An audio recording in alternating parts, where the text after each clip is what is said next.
নমস্কার। গল্পকথা ও কাহিনীর আজকের নিবেদন হেমেন্দ্র কুমার রায়ের লেখা জয়ন্ত মানিক সিরিজের প্রথম কাহিনী অবলম্বনে সাতমূর্তি রহস্য। শুরু হচ্ছে সাতমূর্তি রহস্য।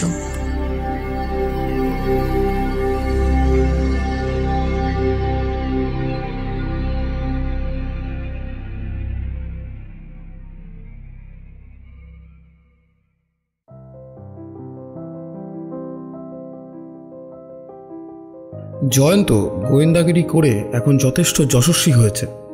সে যে কত মামলার কিনারা করেছে তার আর সংখ্যা হয় না, কিন্তু তার প্রথম মামলার কথা আজ পর্যন্ত কোথাও লিপিবদ্ধ হয়নি। মামলাটি যদিও বিশেষ অসাধারণ নয়, তবু তরুণ বয়স থেকেই সে যে কীরকম আশ্চর্য পর্যবেক্ষণ শক্তির অধিকারী ছিল, আমার এই কাহিনীর ভিতরে তার উজ্জ্বল পরিচয় পাওয়া যাবে। আমি আর জয়ন্ত তখন 3rd ইয়ারের ছাত্র। সে যে ভবিষ্যতে একজন বিখ্যাত গোয়েন্দা হবে জয়ন্ত তখন একথা জানত না, কিন্তু সেই সময় থেকেই দেশ বিদেশের অপরাধ বিজ্ঞান, নামজাদা গোয়েন্দা ও অপরাধীদের কার্যকলাপ নিয়ে দস্তুর মতো মস্তিষ্ক চালনা শুরু করে দিয়েছে। সময় সময় অতি তুচ্ছ সূত্র অবলম্বন করে সে এমন সব বড় বড় তথ্য আবিষ্কার করত যে আমরা এবং সহপাঠীরা বিস্ময়ে অবাক না হয়ে পারতাম না। মনে পড়ে একটি বিকেলবেলার কথা। জয়ন্ত ও আমি গোলদিঘিতে পায়চারি করছি। এমন সময়ে তপনের সঙ্গে দেখা। সেও আমাদের কলেজে 3rd ইয়ারের ছাত্র, বনেদি বংশের ছেলে। তার পূর্বপুরুষরা আগে বিপুল সম্পত্তির মালিক ছিলেন। তাদের আধুনিক অবস্থা ততটা উন্নত না হলেও এখনও তারা ধনবান বলে পরিচিত হতে পারে। আজও তাদের বাড়িতে দোল দুর্গোৎসবে সমারোহের অভাব হয় না। জয়ন্তকে দেখেই তপন বলে উঠল, আরে আরে তোমাকেই খুঁজছি যে, কতদিন কলেজ বন্ধ, এই তোমার সঙ্গে কতদিন দেখা হয় না। জয়ন্ত জিজ্ঞেস করল, কেন আমাকে খুঁজছো কেন? একটা হেঁয়ালির অর্থ জানতে চাই। হেয়ালি? কীরকম? আমাদের বাড়িতে একটা ঘটনা ঘটেছে। গুরুতর কিছু নয় বটে, কিন্তু যথেষ্ট কৌতূহল করার মতো। এসব ব্যাপারে তোমার মাথা খুব খেলে কিনা, তাই তোমার সঙ্গে পরামর্শ করতে চাই। আচ্ছা বলো ঘটনাটা। এই এত ভিড়ে নয়, আমার বাড়িতে চল। মনে করো না, কেবল ঘটনাটা বলবার জন্যই তোমাদের বাড়িতে টেনে নিয়ে যাচ্ছি। যত সামান্য ঘটনা, তুচ্ছ চুরি, কোন ছিঁচকে চোরের কীর্তি, কিন্তু তোমাদের সঙ্গ আমার ভালো লাগে, তাই একসঙ্গে বসে চাটা খেতে কিছুক্ষণ গল্প সল্প করতেও চাই। মন্দ কি, অন্তত খানিকটা সময় তো কাটানো যাবেই।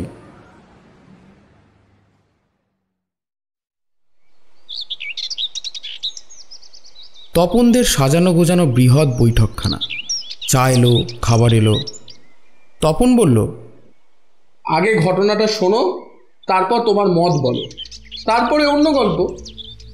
দেখো, আমার প্রপিতামহ স্বর্গীয় তারাশঙ্কর চৌধুরী ছিলেন অত্যন্ত খেয়ালি মানুষ। কোন খেয়ালে জানি না, তিনি গুটি কয়েক দেবদেবীর মূর্তি গড়িয়েছিলেন। বিষ্ণু, মহাদেব, কৃষ্ণ, রাধা, কালী, লক্ষ্মী আর সরস্বতী, এই 7টি মূর্তি। ওর মধ্যে লক্ষ্মীর মূর্তিটি সবচেয়ে বড়, লম্বায় 1 ফুট। অন্যান্য মূর্তির কোনোটি 8 ইঞ্চি লম্বা, কোনোটি 6 ইঞ্চি। মূর্তিগুলো বেশ ভারী। কি দিয়ে গড়া সেটা জানি না, কিন্তু বাবা বলতেন পিতলের মূর্তি। কিন্তু বাইরে থেকে তা বোঝবার উপায় ছিল না, কারণ প্রত্যেক মূর্তিরই আপাত মস্তক ছিল রঙিন এনামেল দিয়ে ঢাকা। ঠাকুর ঘরের মধ্যে একটি গ্লাস কেসের ভিতর ছিল মূর্তিগুলি সাজানো। আমার প্রপিতামহের আমল থেকেই, বুঝলে। আমার ঠাকুরদা কি বাবা ওই মূর্তিগুলো নিয়ে কিছু মাত্রই মাথা ঘামায়নি। আমিও মাথা খাবো না, দরকার মনে করিনি। কিন্তু সম্প্রতি এক ব্যক্তি তাদের নিয়ে রীতিমতো মাথা না ঘামিয়েই পারেনি। সেই কারণেই আর কি। কে সে? কোনো অজ্ঞাত চোর হবে। তাহলে মূর্তিগুলি চুরি গিয়েছে? হ্যাঁ। কবে? 3 দিন আগে। মূর্তিগুলি কি খুব মূল্যবান? মূল্যবান হলে সেগুলো কাঁচের আধারেই ওভাবে ঠাকুর করে ফেলে রাখা হতো না। আচ্ছা, শিল্পের দিক দিয়েও তাদের তো কোনো মূল্য থাকতে পারে, তাই না? মোটেই নয়, মোটেই নয়। অতি সাধারণ মূর্তি শিল্পীরা তাদের দিকে ফিরেও তাকাবে না। কেবল এনামেল করা মূর্তি এইটুকুই যা বিশেষত্ব। তবে সেজন্য কেউ তাদের খুব বেশি দাম দিয়ে কিনতে রাজি হবে না। কিন্তু মজার কথা কি জানো, আমার অতি খেয়ালি প্রপিতামহ উইলে মূর্তিগুলোর উল্লেখ করতেই ভোলেননি। কিরকম? উইলে তিনি বলেছেন তার কোনো বুদ্ধিমান বংশধরের জন্য এই মূর্তিগুলো আর সত্যনারায়ণের পুঁথিখানি রেখে গেলেন। মূর্তি আর পুঁথি যেন সযত্নে রক্ষা করা হয়। বটে। এতক্ষণ পরে একটা চিত্তাকর্ষক কথা শুনলাম। আচ্ছা, এই সত্যনারায়ণের পুঁথি জিনিসটা কি তখন? সেকেলে হাতে লেখা একখানা পুরাতন পুঁথি, সত্যনারায়ণের পূজার সময় পাঠ করা হয়। আচ্ছা, পুঁথির কথা পরে হবে, আগে চুরির কথা বলো। পরশুদিন মামাতো বোনের বিয়ে ছিল। বাড়ির সবাইকেই নিয়ে মামার বাড়িতে রাত কাটাতে হয়েছিল। আর ফিরে এসে দেখি গ্লাস কেসের ভেতর থেকে মূর্তিগুলো অদৃশ্য হয়েছে। ঠাকুর ঘরের দরজা কি তালা বন্ধ থাকতো? থাকতো বই কি, চোর অন্য কোনো চাবি দিয়ে তালাটা খুলেছিল। মূর্তি ছাড়া আর কিছু চুরি যায়নি? না, এও এক আশ্চর্য কথা। ঠাকুর ঘরের লক্ষ্মীর হাঁড়ির ভেতর ছিল আগবাড়ি মোহর, কিছু কিছু রূপোর বাসন, গৃহদেবতা রঘুনাথের রূপোর সিংহাসন, সোনার ছাতা, চূড়া, পৈতা এবং খড়ম। চোর কিন্তু সেসব স্পর্শও করেনি। সে যেন মূর্তিগুলো চুরি করবার জন্যই সেইখানে এসেছিল। পুলিশে খবর দিয়েছো? এই সামান্য চুরির ব্যাপার নিয়ে আর পুলিশ হাঙ্গামা করতে ইচ্ছে হচ্ছে না। কারোর উপরে কি তোমার সন্দেহ হয়? কাকে সন্দেহ করব? দাস দাসী, পাচক পাচোয়ান সবাই বাবার আমলেই পরিচিত লোক। এতদিন পরে তাদের কেনই বা ওই তুচ্ছ মূর্তিগুলোর দিকে দৃষ্টি পড়বে?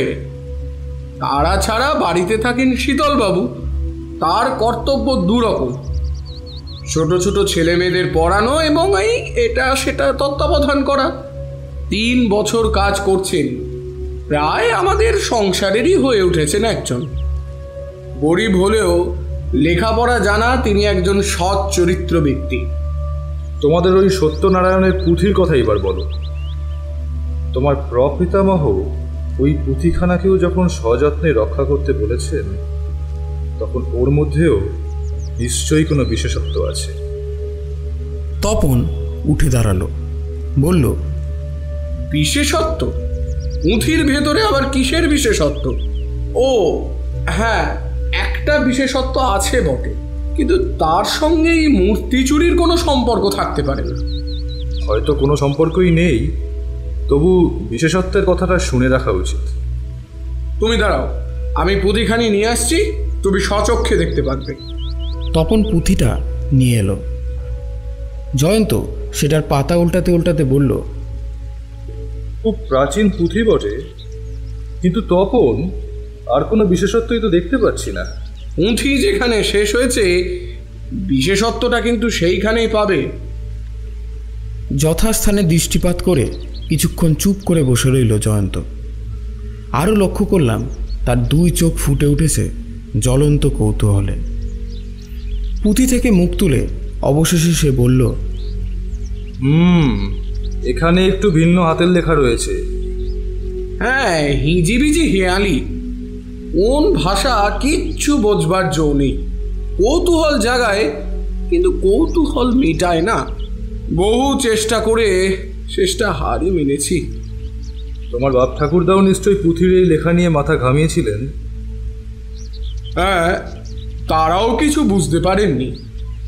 তপন, বড়ই দুঃখের সঙ্গে বলতে হচ্ছে, তোমার প্রপিতামহ যে বুদ্ধিমান বংশধরের জন্য এই পুঁথিখানি সযত্নে রক্ষা করবার নির্দেশ দিয়ে গিয়েছেন, তিনি এখনও তোমার এই বংশে জন্মগ্রহণ করেননি। তোমার কথার অর্থ কিন্তু বুঝলাম না। বেশ, বুঝিয়ে দিচ্ছি।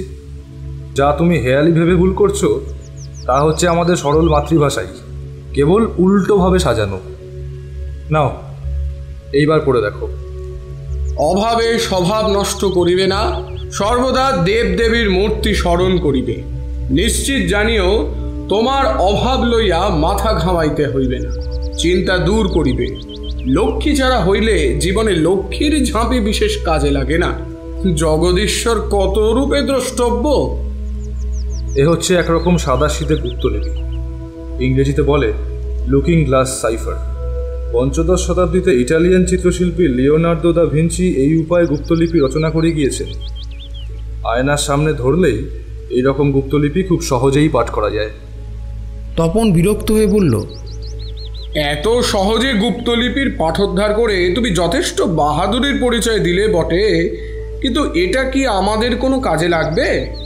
এ তো কতকগুলি মামুলি উপদেশ মাত্র, সকলেই যা জানে, তার জন্য আবার গুপ্তলিপির কি প্রয়োজন? ঠিক বলেছ তপন, এরকম মামুলি উপদেশের জন্য গুপ্তলিপির প্রয়োজন হয় না। তার উপরে উপদেশগুলো কেমন যেন খাপ ছাড়া। আমার কি সন্দেহ হচ্ছে জানো, তোমার প্রপিতামহ এই গুপ্তলিপি রচনার সময় অতিরিক্ত সাবধানতা অবলম্বন করেছিলেন। যেমন বেনারসের একরকম কৌটোর ভিতরেও আবার কৌটো থাকে, তেমনি এই গুপ্তলিপির প্রথম রহস্যের ভিতরেও আরও কোনো রহস্য আছে। তোমরা এখন দয়া করে বাইরে যাও, আমাকে কিছুক্ষণ একলা থাকতে দাও। একবার একটু চেষ্টা করে দেখি গুপ্তলিপির আসল অর্থ আবিষ্কার করতে পারি কিনা। বৈঠকখানার পাশেই ছিল তপনদের লাইব্রেরি। তপন আমাকে সেই ঘরের মধ্যে নিয়ে গেল। সাধারণত বাঙালিদের বাড়িতে এত বড় লাইব্রেরি চোখে পড়ে না। মস্ত ঘরের চারিদিকের দেওয়ালের আধখানা ঢেকে দাঁড়িয়ে আছে আলমারির পর আলমারি। ভিতরকার বইগুলোর নাম পড়তে পড়তে খানিকক্ষণ কেটে গেল। ফিরে বললাম, তপন, এখানে যতগুলো বইয়ের নাম পড়লাম সবই দেখছি পুরনো যুগের। হ্যাঁ, তা তো হবেই। এ ঘরের 4 ভাগের 3 ভাগ কেতাব সংগ্রহ করে গিয়েছেন আমার প্রপিতামহ। বই কেনা আর বই পড়াও ছিল তার এক অদ্ভুত খেয়াল। বই কেনা আর বই পড়াকে তুমি অদ্ভুত খেয়াল বলে মনে করো? জানো, আমরা পশুত্বের ধাপ থেকে মনুষ্যত্বের ধাপে উঠতে পেরেছি কেবলমাত্র জ্ঞান অর্জনের দ্বারা। জানি, কিন্তু তবু যে কোনো বিষয়েই বাড়াবাড়িটাকে আমি ফ্যাট বলে মনে করি না। যা আমাদের মনকে উন্নত করে, প্রশস্ত করে, তার বাড়াবাড়িও নিন্দনীয় নয় বটে। দেখছি তোমার প্রপিতামহ একজন অত্যন্ত সুধী ব্যক্তি ছিলেন। হঠাৎ পাশের ঘর থেকে জয়ন্ত উত্তেজিত কণ্ঠে ডাক দিল, তপন, মানিক, শিগগির এই ঘরে এসো। বৈঠকখানায় ঢুকে দেখলাম জয়ন্ত একখানা কাগজের দিকে তাকিয়ে স্থিরভাবে বসে আছে। তপন জিজ্ঞাসা করল, ব্যাপার কি ভায়া? গুপ্তলিপির ভিতর থেকে আর কোনো নতুন অর্থ আবিষ্কার করতে পেরেছো নাকি? পেরেছি। তোমাদের বাড়ির যত অনর্থের মূলেই আছে এই অর্থ। অর্থটা একটু শুনি। এখন নয়, অর্থটা ইঙ্গিতময়, শুনলেও ভালো করে বুঝতে পারবে না। অর্থটা প্রকাশ করবার আগে আমি একটা কথা জানতে চাই। কি কথা? সত্যনারায়ণের পুঁথির এই বিশেষত্ব নিয়ে তুমি আর কারোর সঙ্গে আলোচনা করেছো? আগে আগে ওই করতুম বই কি, কিন্তু কেউই এই হেয়ালির অর্থ বুঝতে পারিনি। চেষ্টা হতাশ হয়েই ছেড়ে দিলাম। কেবল গত মাসে শীতলবাবুর কৌতূহল দেখে পুঁথিখানা তার হাতেই দিয়েছিলাম বটে। তারপর শীতলবাবু পরদিনই পুঁথিখানা ফিরিয়ে দিয়ে বলেন তিনি কিছুই বুঝতে পারেননি। শীতলবাবুকে একবার এখানে ডাকা যাবে কি? হ্যাঁ, তিনি বিকেলেই দেশের জন্য বাজার হাট করতে বেরিয়ে গিয়েছেন, সন্ধ্যার আগে ফিরতে পারবেন না। দেশের জন্য বাজার হাট? হ্যাঁ, তার কোনো আত্মীয়ের বিয়ে, তাই 1 সপ্তাহ ছুটি নিয়ে কাল তিনি দেশেই যাচ্ছেন। কাল কখন? খুব ভোরের গাড়িতে। সূর্যোদয়ের আগেই তাকে বাড়ি থেকে বেরিয়ে যেতে হবে তো। শীতলবাবু কি তোমাদের বাড়ির দোতলায় থাকেন? না, বাড়ির 1 তলায়, খিড়কির বাগানের সামনেই। তপন, আজ রাত্রে তোমার বাড়িতে আমাদের জন্য একটু জায়গা হবে? কার মানে? তেমন কিছুই না, আমি আর মানিক আজ রাত্রে তোমাদের বাড়িতে রাত্রিবাস করতে চাই। যদিও তোমার এই প্রস্তাবের কারণ ঠিক বুঝতে পারছি না, তবু তোমায় আমি আনন্দে স্বাগত জানাচ্ছি। কেবল রাত্রিবাস কেন, ডান হাতের ব্যাপারটাও আমার এখানে সেরে নিও। আপত্তি নেই। ও আরেকটা কথা, আমি আবার দক্ষিণ খোলা না হলে ঘুমাতে পারি না। তুমি নিশ্চিন্তে থাকো, আমার বাড়ির দক্ষিণ দিকে আছে বাগান আর পুকুর। এখানে সেকালে বাড়ি আগে কিনা ওই আমার শয়নগৃহ সেই দিকেই। তপন যে গুরুতর আহারের ব্যবস্থা করেছিল, একটিমাত্র ডান হাতের সাহায্যে কোনো মানুষই তার সদ্ব্যবহার করতে পারে না। খানিক পাতে ফেলে আমরা উঠে পড়তে বাধ্য হলাম, তপনের ঘোরতর আপত্তি সত্ত্বেও। বাগানের দিকে দোতলার বারান্দায় খানিকক্ষণ পায়চারি করলাম তিনজনে। জ্যোৎস্না মাখা রাত, বাগানের তাল নারকেল পাতায় আলোর ফুলঝুরি, সরোবরের নিত্যশীল জলে চন্দ্রকরের চকমকি, বাতাসের ঠান্ডা দীর্ঘশ্বাস, ঝিল্লিদের ঘুম পাড়ানো ঝংকার এবং তার সঙ্গে মৃদু পত্রমর্মর। অপূর্ব। খানিকক্ষণ গল্প চলল, তারপরেই ঘুমে চোখ ভরে এলো। জয়ন্ত ঘন ঘন হাই তুলতে শুরু করেছে দেখে তপন বলল, চলো এবার বিছানায় গিয়ে শোয়া যাক। শুয়ে শুয়ে খানিকক্ষণ ভাবলাম, জয়ন্ত গুপ্তলিপির এমন কি গূঢ় অর্থ আবিষ্কার করেছে যে জন্য আজ এখানে তার রাত কাটাবার দরকার হলো। জিজ্ঞাসা করলেও এখন সে জবাব দেবে না জানি, তাই তাকে কিছু জিজ্ঞাসাও করিনি। সময় সময় খুব রহস্যময় হয়ে ওঠে জয়ন্ত। এই সব ভাবতে ভাবতে কখন যে ঘুমিয়ে পড়লাম নিজের অজ্ঞাতসারে কি জানে।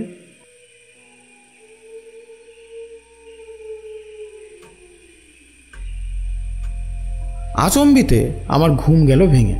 কি আমাকে যেন ধাক্কার পর ধাক্কা মারছে। ধর্মড়িয়ে উঠে বসে দেখি জয়ন্ত। তপনকেও সে তাড়াতাড়ি ধাক্কা মেরে জাগিয়ে দিল। ঘড়িতে ঢং ঢং করে বাজল রাত 2টো। তপন অবাক হয়ে জিজ্ঞেস করল, এত রাতে এ কি ব্যাপার জয়ন্ত? কথা নয়, যা বলছি শোনো। ঘর থেকে সবাই বেরিয়ে পড়লাম। সিঁড়ি বেয়ে একতলায় নামলাম। খানিক এগিয়ে একা দরজার সামনে দাঁড়িয়ে পড়ে তপন বলল, এই যে এই শীতলবাবুর ঘর। দরজার ফাঁক দিয়ে বেরিয়ে আসছিল আলোর রেখা। জয়ন্ত বলল, তপন, শীতলবাবুকে ডাকো। শীতলবাবু, ও শীতলবাবু। তপন আবার ডাকলো, শীতলবাবু। আরে ঘরের আলো নেভালেন কেন? কি হলো, আমারটাকে সাড়া দিচ্ছেন না কেন? এবার ঘরের ভিতর থেকে সাড়া এলো। কে? আমি তপন, দরজাটা খুলুন। দরজা খুলে একটি লোক বাইরে এসে বলল, এত রাতে কি ব্যাপার? কোনো বিপদ আপদ হয়েছে নাকি?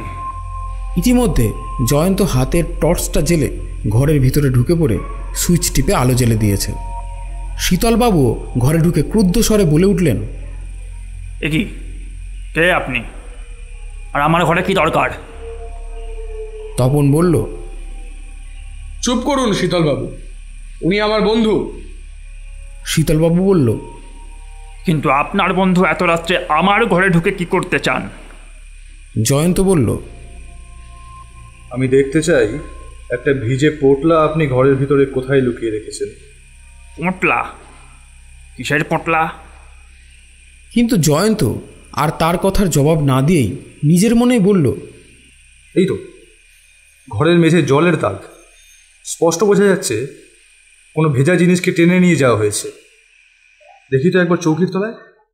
বলতে বলতেই সে মেঝের উপরে উপুর হয়ে শুয়ে পড়ে বুকে হেঁটে প্রবেশ করলো চৌকির তলদেশে, এবং সেইভাবেই আবার যখন বাইরে বেরিয়ে এলো তখন দেখা গেল সে টানতে টানতে নিয়ে আসছে একটা চটের থলি। তারপর সেই থলির ভিতর হাত চালিয়ে একে একে বার করল রাধা, কৃষ্ণ, লক্ষ্মী, বিষ্ণু, কালী, মহাদেব ও সরস্বতী, এই 7টি দেবদেবীর এনামেল করা মূর্তি। তপন যেন নির্বাক, বিষম বিস্ময়ে। শীতলবাবুও নির্বাক, প্রচণ্ড আতঙ্কে। হঠাৎ বিষ্ণু ঠাকুরের মূর্তিটি তুলে ধরে জয়ন্ত বলল, আরে এ কি, বিষ্ণু ঠাকুরের ডান পায়ের উপর থেকে খানিকটা এনামেলের আবরণ কে তুলে ফেলল? বুঝেছি, এ হচ্ছে সুচতুর শীতলবাবুর কাজ। উনি সন্দেহ করেছিলেন এনামেলের পাতলা আবরণ কেবল বোকাদের চোখ ঠকাবার জন্য, কিন্তু ওর তলায় আছে কোনো মহার্ঘ ধাতু। তখন দেখতে পাচ্ছ কি? বিষ্ণু মূর্তিটির পা কি দিয়ে গড়া? তপন হতবম্বের মতো বলল, কি? সোনা। খালি পা কেন, সমস্ত মূর্তিটাই নিশ্চয়ই সোনা দিয়ে গড়া। বলো কি জয়ন্ত? হ্যাঁ, আর কেবল বিষ্ণু মূর্তি নয়, আমার দৃঢ় বিশ্বাস প্রত্যেক দেবদেবীর মূর্তি নিরেট সোনা দিয়ে তৈরি। আন্দাজ মনে হচ্ছে এই মূর্তিগুলোর মোট ওজন 1 মণের কম নয়। আমি তো অবাক। জয়ন্ত লক্ষ্মী দেবীর সবচেয়ে বড় মূর্তিটি তুলে নিয়ে বলল, তখন এইবারে আমি তোমাকে আরও অভিভূত করতে চাই। লক্ষ্মী দেবীর দেহের তুলনায় ঝাঁপিটি অতিরিক্ত বড়। ঝাঁপির ভিতরটা ফাঁপা, কিন্তু ঝাঁপির ঢাকনাটা ভেঙে ফেলল কে? নিশ্চয় শীতলবাবুর কীর্তি। শীতলবাবু, ঝাঁপির ভিতরে কি ছিল? আমি জানি না। আহা, জানেন বই কি। ঝাঁপির ভিতরে যা ছিল এখনই ফিরিয়ে দিন। ঝাঁপির ভিতর কিছুই ছিল না। এখনো মিথ্যে কথা? তখন তাহলে আর দয়া নয়, তুমি এখনই থানায় ফোন করো, পুলিশ এসে শেষ ব্যবস্থা করব। পুলিশের নামেই শীতলবাবু ঠকঠক করে কাঁপতে কাঁপতে বলল, আমাকে ধরিয়ে দেবেন না, আমাকে ধরিয়ে দেবেন না। তাহলে ঝাঁপির ভিতরে কি ছিল দিন? শীতলবাবু বিনা বাক্য ব্যয়ে জামার পকেটের ভিতর থেকে একটি ছোট কাগজের মোড়ক বার করে জয়ন্তের হাতে সমর্পণ করল। জয়ন্ত আগে মোড়কটা খুলে তার ভিতর দৃষ্টি নিক্ষেপ করে মুখ টিপে একটুখানি হাসল, তারপর বলল, তপন, শীতলবাবুর মস্তিষ্ক যে তোমার চেয়ে শক্তিশালী তা তিনি প্রমাণ করেছেন, কিন্তু অপরাধী হিসেবে তিনি একেবারে শিশুর মতো কচি আর কাঁচা। তিনি যদি এত তাড়াতাড়ি বামাল নিয়ে এখান থেকে সরে পড়বার চেষ্টা না করতেন, তাহলে আমরা কিছুতেই ওর নাগাল পেতাম না। যা ও কথা, এটা হচ্ছে শীতলবাবুর প্রথম অপরাধ, আর উনি এই অপরাধটা করেছেন বলেই তুমি সব দিক থেকে লাভবান হলে। কারণ উনি এই অপরাধটা না করলে তুমিও আমাকে ডাকতে না, আর তাহলে তোমাদের এই দেবদেবীর মূর্তিগুলোও এনামেলের চাদরে গা ঢাকা দিয়ে ওই কাচের আধারেই শোভাবর্ধন করতেন। এ জীবনে তুমি তাদের আসল চেহারা দেখতে পেতে না। এখন প্রশ্ন হচ্ছে, তুমি কি ওকে ক্ষমা করবে না পুলিশের হাতে সমর্পণ করবে? তপন বলল, আমি ওকে ক্ষমাও করব না, পুলিশেও দেব না। শীতলবাবু বিশ্বাসঘাতক, উনি যেন এই মুহূর্তে আমার বাড়ি থেকে বেরিয়ে যান। শীতলবাবুর অধিকাংশ মোটঘাট বাধাই ছিল। সে আর দ্বিরুক্তি না করে বাকি জিনিসপত্র গুছিয়ে নিয়ে ঘরের ভিতর থেকে বেরিয়ে গেল। আমি জিজ্ঞাসা করলাম, জয়ন্ত, ওই মোড়কটার ভিতরে আছেটা কি? জয়ন্ত হাসি মুখে মোড়কটা আমাদের সামনে খুলে ধরে বলল, 7 রাজার ধন, 1 মানিক। দেখলাম প্রকাণ্ড এক হীরক খণ্ড। অত বড় হিরে আমি এর আগে কখনো চোখেও দেখিনি। তপনের বোধহয় মাথা ঘুরে গেল। সে একটা অস্ফুট শব্দ উচ্চারণ করে ধপাস করে চৌকির ওপর বসে পড়ল। জয়ন্ত বলল, আমি কেন শীতলবাবুর ওপর সন্দেহ করেছিলাম এখন সেই কথাই শোনো। এনামেল করা মূর্তিগুলো যে অত্যন্ত মূল্যবান, আর সত্যনারায়ণের পুঁথিখানা যে অতিশয় দরকারি, এতদিন কেন যে তোমাদের সন্দেহ হয়নি সেটা আমি কিছুতেই বুঝতে পারছি না। গুপ্তলিপির রহস্য তোমরা জানতে না বটে, কিন্তু এ কথা তো সকলেই জানতে যে তোমার প্রপিতামহ উইলে স্পষ্ট ভাষায় বলে গেছেন যে এই মূর্তিগুলির আর পুঁথির সদ্ব্যবহার করতে পারবে সেই তার নাম কৃতজ্ঞতার স্বরে স্মরণ করবে। হয়তো অভাবে পড়লেই তোমাদের মাথা খুলে যেত। আমি গুপ্তলিপির পাঠোদ্ধার করার আগেই এই কথাগুলো শুনেই নিশ্চিতভাবে ধরে নিয়েছিলাম যে দেবদেবীর মূর্তিগুলো মহামূল্যবান। অবশ্য গুপ্তলিপি পড়বার পর ও সম্বন্ধে আমার কোনো সন্দেহই থাকেনি। বাড়ির লোকই যে চুরি করেছে এটা বুঝতেও আমার বিলম্ব হয়নি। ঠাকুর ঘরের তালার জন্য নতুন একটা চাবি করবার সুযোগ হয় বাড়ির লোকেরই। বাইরের চোর মূর্তি রহস্য জানত না, অতএব কেবল মূর্তিগুলো চুরি করেই সরে পড়ত না। ঘটনার দিন রাতে বাড়িতে ছিল দাসদাসী, পাচক আর দারোয়ানটা। নিশ্চয়ই তাদের কেউ চুরি করেনি, কারণ তাহলে সে ঠাকুর ঘরের সোনার উপর জিনিসগুলোও ফেলে যেত না। বাড়ির ভিতরে তাদের কথা বাদ দিলে বাকি থেকে যান কেবল শীতলবাবু। আর আমার যুক্তি বলল সেই চোর। কিন্তু কেন সে বেছে বেছে কেবল মূর্তিগুলোই চুরি করলো? আমার মতো সেও কি ভিতরের রহস্য আবিষ্কার করার কোনো সুযোগ পেয়েছিল? তপনকে জিজ্ঞাসা করে জানলাম পেয়েছিল।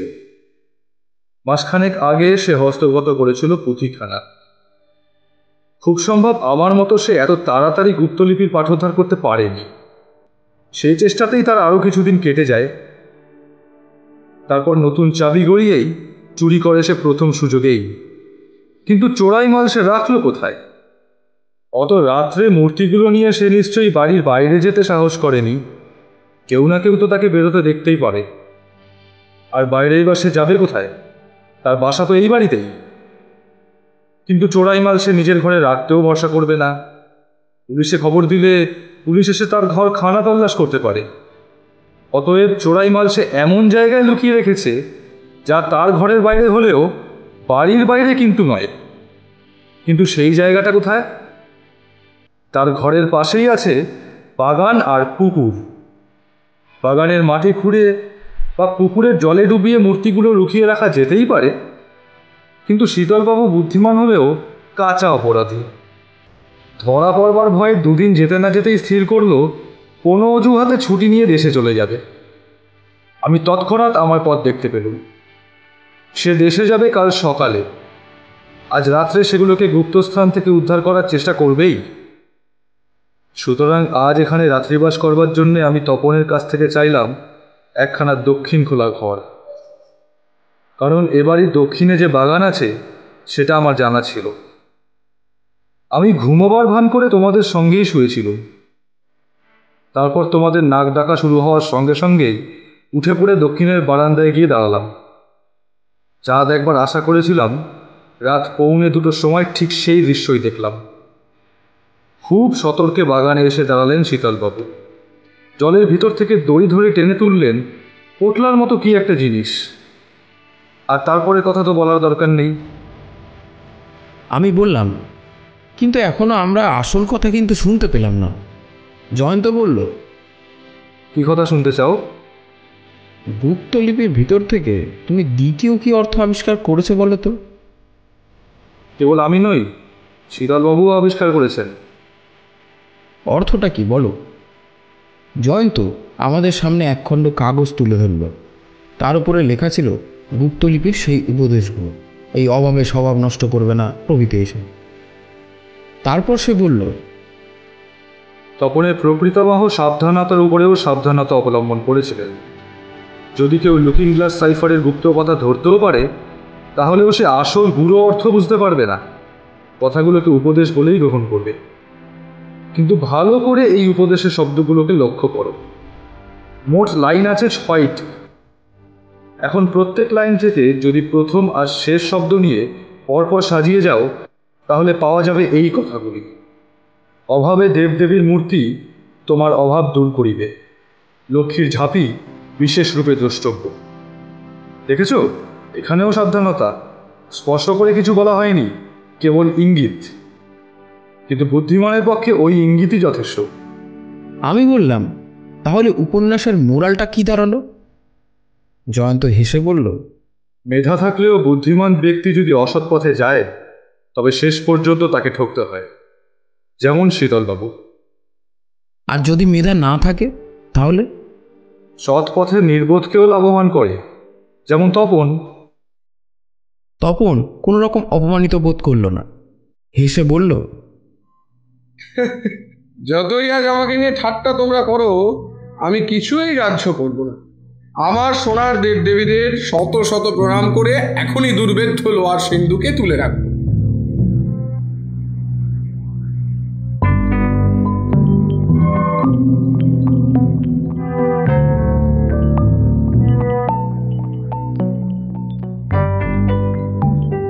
শুনছিলেন সাত মূর্তি রহস্য।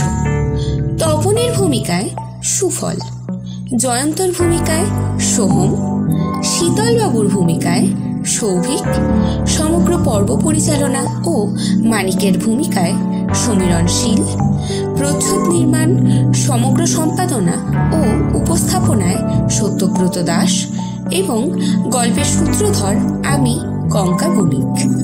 শুনতে থাকুন গল্পকথা ও কাহিনী।